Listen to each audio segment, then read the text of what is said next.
Hello everyone, and welcome to the Blyvale podcast, Global Connections with eSIM and SIM cards. Today, we'll guide you through Streaming Without Borders, the world as a stage. Stay tuned to discover how to stay connected and worry-free while traveling. Okay, so have you ever been somewhere just spectacular? Like maybe a sunset painting the sky in the Seychelles. Or maybe the northern lights up in Iceland, that kind of thing. Exactly. And you get that feeling, right? That wish you could just, I don't know, pull the entire world into that moment with you. Yeah. Share it right as it's happening. Yeah, that feeling. Well, guess what? That's not just a wish anymore. It's kind of the reality now. It really is. And that's what we're diving into today. We're calling this the travel content creation revolution. Okay. Think about it. The whole world has literally become a personal stage for creators. Any spot on the map can suddenly be the set for viral content. Right. And so our mission here in this deep dive is to really unpack how all this modern connectivity, we're talking eSIMs, unlimited data, that sort of stuff, how it's totally changed travel. Yeah. Turned it into this this always-on shared thing, super immediate. So yeah, let's get into it. Let's do it. Okay, let's unpack this. Think back to, how travel used to be. Disconnecting was kind of the point, wasn't it? Yeah. Oh, totally. Airplane mode was your friend. Off the grid. Exactly. Yeah. But for today's travel content creators, those days are long gone. Being offline, that means missing out. Big time. Because when you're trying to capture these moments for a global audience, the window for something to really hit, to go viral, it can be tiny, like minutes sometimes. That perfect sunset, it's fleeting. Or, a frozen waterfall in Norway. The light changes everything second by second. Spontaneity is just, it's everything. It really is. And grabbing that spontaneity needs a connection that's always there, always ready. Right. And what's fascinating here, what's really changed things, is live streaming, how it's just fundamentally shifted travel storytelling. Well, it's not just about, posting nice photos after you get back anymore. Okay. It's about inviting your followers, literally, to come with you on the journey in real time, like having millions of virtual travel buddies. Millions, wow. Yeah, imagine a creator, they're on a beach, say the Maldives, sun's coming up, they go live, and someone on the other side of the planet wakes up, scrolls their phone, and bam, they're right there too, seeing that sunrise. That's powerful. It is. It's more than just watching something. It becomes the shared experience. Pure emotion, kind of, traveling at the speed of light. So, okay, we're talking live travel streams. Yeah. What makes one work? What makes it, really captivating versus just, Yeah, good question. For me, the absolute foundation, the bedrock, has got to be stability, right? Oh, definitely. Stability first. Because an unstable connection, it's like the ultimate enemy for a creator trying to share something live. We've all seen it, haven't we? Yeah, the dreaded buffer wheel. Exactly. The stream just cuts out right when something amazing is happening. That huge Icelandic waterfall, or maybe a Balinese dance, or a market in Marrakech. Poof, gone. Gone, just buffering endlessly. It's not just annoying, it totally breaks the spell for everyone watching. And it's more than just annoying. This raises an important question about professionalism. A stable connection isn't just nice to have, it's a basic professional need. Right, non-negotiable. Yeah, your audience's trust. It's built on that consistency. If your feed keeps dropping, you lose them fast. Okay, so stability is key. What else? Then you've got speed. Speed is crucial. We're in an era where 4K isn't some fancy extra. It's pretty much the standard people expect. True, you want to see the detail. Exactly. People want to see every little detail on that temple in Cambodia, or, the colors in an Indian festival, and that needs serious bandwidth. Upload speed, basically. Yeah, good upload speeds are critical for that visual quality. But it's not just about the picture. Think about real-time interaction. Like the comment section. Precisely. Yeah. Replying to comments while you're walking through Venice, maybe zooming in on some architecture because someone asked, or even handling donations during the live stream, all that dynamic stuff.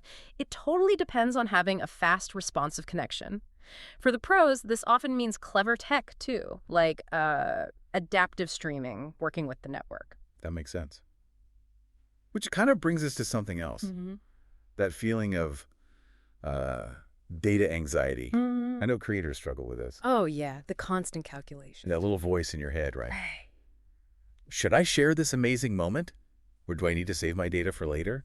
It can really hold you back. It absolutely can. It stifles that spontaneity we were talking about. Yeah. But if we connect this to the bigger picture, this is where unlimited data plans just change everything. That anxiety, it disappears completely. Yeah. Total freedom. It lets creators just focus on creating, on being authentic, capturing those moments without watching the megabyte clock. Spontaneity rediscovered, you could say. Exactly. Spontaneity rediscovered. Because let's face it, the best travel moments are often the unplanned ones, aren't they? For sure. That street musician in Paris you stumble upon. Or a random detour into a Tokyo fish market, or chatting with an old shepherd you meet in the Andes. Unexpected stuff. Yeah. Being free from data caps lets you chase those moments, tell those real unfolding stories. And that freedom, that's often what separates the really great travel creators. Okay, this is where it gets really interesting. Let's talk actual examples. Real-world stuff. Yeah, let's ground it. Okay, first up, Northern Lights live from, say, Finnish Lapland. Picture this. Yeah. It's freezing, maybe March. The aurora forecast is amazing. Yeah. High activity predicted. Right. So a creator decides, okay, I'm going live. Maybe it starts around 10:40 at night. At first, just a few people watching. Sure, starts small. But then those first green ribbons start dancing in the sky, and the viewer count just climbs 500,000. Suddenly, there are like 5,000 people tuned in. Wow. From all over the globe. And the comments are flying. English, Spanish, Japanese, Italian. People asking, how cold is it? What does it feel like? Can you point the camera over there? So interactive. Totally. Yeah. And for like 4 hours, that creator is basically a bridge, connecting this incredible natural wonder with thousands of people who couldn't be there. It transforms a personal moment into this like global collective thing. And the key there isn't just the tech, it's how the creator managed that interaction across languages, making viewers feel involved. Exactly. Okay, another one. Let's do it. How about the Seychelles sunset? Think Anse d'Argent, you know, those famous granite boulders, a perfect natural setting. Iconic place. Yeah. But the magic light, it's a really specific kind of narrow window, maybe 20 to 40 minutes just before sunset when everything turns golden. Right, the golden hour. Exactly. Success there is all about nailing the timing, having your gear ready, and crucially, having a rock-solid connection, a live stream from there at that moment. It can easily pull in over 10,000 simultaneous viewers. 10,000 watching a sunset live. Yeah. But the strategic insight here, to get and keep that many people hooked, you need flawless quality, 0 interruptions. It has to be so immersive they feel like they're actually standing there on the sand. Okay, so the tech has to be seamless. Yeah. Which leads us to, how is this actually possible? Let's talk about the tech enabling all this. eSIMs, right? eSIM technology. It's been a game changer for travel generally, but for content creators, it's like unlocking total creative freedom. How so, specifically? Well, think about the old way. No more hunting for kiosks, fiddling with tiny plastic SIM cards in every new country. Oh, yeah. The paperclip hunt. Right. No more complicated setup processes, waiting hours or days for it to activate. An eSIM is basically embedded in your phone or device. You can download a network profile remotely. So you land somewhere new. You land in Bangkok, say, pull out your phone, scan a QR code or use an app, and boom, you're connected. You could be uploading your first video within like 5 minutes of touching down. It's incredibly efficient. It's a huge shift in just getting up and running. But what's maybe even more fascinating here, Go on. the real revolution, I think, is the geographic coverage it enables. Meaning? Meaning creators can now stream high-quality stuff from places that used to be totally off the grid. Think remote Patagonia in Argentina or the deserts in Namibia. Wow. Places you wouldn't expect to get a signal for streaming. Exactly. Even remote islers in the Pacific. Places that were communication black holes are now potential stages. It's not just about making things easier, it's literally opening up new parts of the world for live content. You could stream from Antarctica almost as easily as Times Square, theoretically. Antarctica live stream. Yeah. Okay, my mind is blown. So looking ahead then, where does this all go? What's the future of travel content? Well, one big area is virtual reality and like truly immersive streaming. Okay, tell me more. Like beyond just watching on a screen. Yeah. Imagine being able to virtually walk your followers through Angkor Wat, not just see it, but maybe feel like they're navigating the temples alongside you. Oh. Or letting them almost feel the salty spray on the Irish coast, or, I don't know, touch the ancient tree bark in Borneo. That line between being there and experiencing it remotely, it's going to get really, really blurry. That sounds incredible. And the other big trend is towards even more advanced interactivity, real community building. More than just comments, you mean? Oh, yeah. Viewers shifting from just watching passively to becoming, like, co-protagonists in the adventure. Co-protagonists? Ha. Think about viewers voting in real time on where you go next, or suggesting camera angles, or even, through the stream, virtually meeting locals you interact with. So the audience actually shapes the journey. Exactly. It really starts to blur that line between the creator and the audience. You're not just broadcasting to them, you're building these global communities with them, all sharing this passion for exploration. Okay, this sounds amazing, but let's get practical. How does this actually become a career? How do creators make a living doing this? Right, the monetization piece. It's become much more diverse now. It's definitely not just about hoping for a big sponsorship anymore. Okay. There's a whole ecosystem. You've got things like super chats or direct donations during live events. Like on YouTube or Twitch. Yeah, exactly. Then there's personalized merchandise, maybe themed around the places you visit. Some creators offer travel consulting to their loyal followers, or even online courses teaching photography or video skills. So lots of different income streams possible from the same core activity. Pretty much. Almost every part of the trip can potentially generate revenue if you're creative about it. And I guess the global reach helps with bigger deals too. Absolutely. That global audience makes creators really attractive partners for international collaborations. Think tourism boards wanting to showcase their destination, or luxury hotels, airlines, outdoor gear companies. Right. They want access to that engaged worldwide audience. Precisely. It opens doors for partnerships that just weren't feasible for creators with only a local reach before. Okay, so the business side is evolving. What about the nuts and bolts, the technical stuff? Best practices for actually doing this professionally. Right. Super important. First off, mobile and multi-platform optimization. You have to accept that most people are watching on their phones. So vertical video for stories. Yep. Thinking about vertical framing, making sure content looks good on small screens, keeping things snappy for shorter attention spans, that's all key. And multi-platform. Yeah, you can't just spray the same content everywhere. You need to think multi-platform. What kills it on Instagram might bomb on YouTube. TikTok's vibe is different from Twitch. Right. Each platform has its own language. Exactly. Pros understand that and tailor their content. It's more work, but it pays off. Okay. What else technically? Backup and redundancy. This is critical.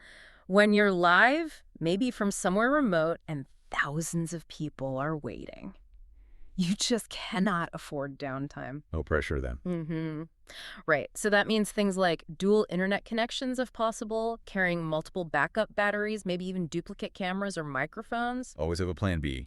Or really a plan C and D, because, if you're live streaming the sunrise over Kilimanjaro, that sunrise isn't going to wait for you to fix your tech problems. A good point. Okay, so we've covered the tech, the business, the examples, but stepping back, what's the deeper meaning here? What does it all add up to? Yeah, beyond the tech. For me, it really boils down to the importance of emotional connection, the human element. Sure, those epic landscapes grab your attention initially. But what really makes people stick around, what builds that loyalty, it's the human stories, isn't it? I think so. Like showing that Vietnamese fisherman teaching you his technique with a net, or a grandmother in Peru showing you how she weaves alpaca wool, or maybe a kid in Morocco guiding you through the Medina. Those moments of connection. Exactly. Those moments of shared humanity. That's what turns followers into like a real community, people who care. And this raises an important question, too, about responsibility. Responsibility, how so? Well, when you have the power to influence thousands, potentially tens of thousands of people instantly, you have a responsibility, right? Okay. Every place you showcase, you're potentially driving tourism there. So it becomes really crucial to promote tourism that's sustainable, that's respectful. So not just showing the beauty, but also how to protect it. Precisely. Highlighting conservation work, maybe featuring local projects focused on sustainability, showing respect for local traditions, using that platform, that live stream, as a potential force for good. Shaping travel in a positive way. Hopefully, yeah, that's the ideal. So wrapping this up. Yeah. Streaming without borders. It feels like more than just tech jargon. It's almost a philosophy, isn't it? I like that, a philosophy. Yeah, like this belief that every little corner of our amazing planet has stories that deserve to be told and shared and, celebrated. It really is a new era. The world is genuinely your stage now. Your followers, they're your global audience. And the only real limit is your own creativity. So a final thought for everyone listening. Every second you wait, maybe hesitate. That's a missed opportunity, right? A sunset that goes unshared, an aurora only you saw. What incredible, spontaneous moment are you ready to create and share with the world? We've reached the end of our podcast episode on Streaming Without Borders, the world as a stage. I hope you found it helpful. Don't forget to subscribe to the podcast and visit bliveil.com for more tips and solutions. Thanks for listening, and see you next time.